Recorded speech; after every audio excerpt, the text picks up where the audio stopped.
And early on, James, which was great, he gave me the permission, gave all of us the permission to say, we are not trying to imitate or recreate James Beard, the person, per se. We're trying to grab an essence of who the man was. But you know, I listened to and watched some video of him and listened to some recordings of him, and so I didn't try to imitate his way of speaking, but he has a very distinctive laugh, which is all through the play, which was a really wonderful thing to grab onto. And I have to say that with the suit on, and with the bald head and this mustache, you know, James is like, you know, I know you're in there, but it doesn't look like you know. You do have a scene partner, it's the audience. And so you really gain a lot of strength and in some ways comfort, which is really wonderful, by just talking to them. They're the ones who are giving you back what you need. So, you know, it does seem kind of lonely at times out there, you know, but I always say it's like a train. You get on it and you just go, and it takes you, you know, whether you're ready or not, you're going along with it. James Beard as a character he was in many ways, you know, large, or as large as one can be in life. I don't like to say larger than life. I don't know what that means, but he was certainly not only a large person, but he could be huge and jovial and gracious and charming.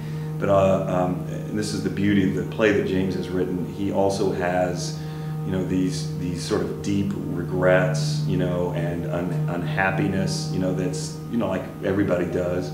And so you get to see really the entire range of what the man was, couched in all of his experiences. I mean, he was a world traveler. He knew a lot about everything. He had like an encyclopedic mind.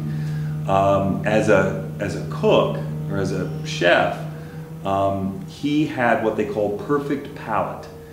Like a singer has perfect pitch, he could taste something and tell you what's in it.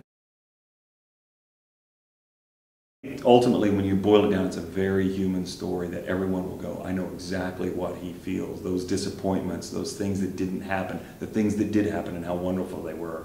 The need for love, which I think, you know, most stories are about anyway, you know, trying to find love, trying to, you know, find some kind of relationship, and that's definitely an underlying theme in the play. And I think people will come away just, you know, they may walk in thinking, oh, this is a cooking show or a show about food, and oh yeah, the James Beard Foundation is like the Oscars for the foodie world.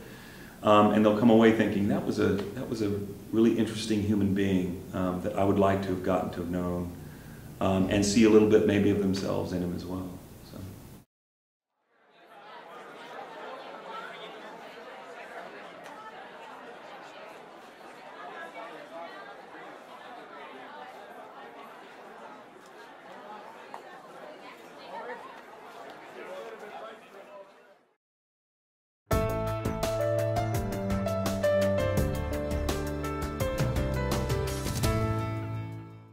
And so, you know, just a nice wine, or even Glenlivet Scotch, which was what he drank. I never had tried that before, and oh my gosh, do you know what I mean?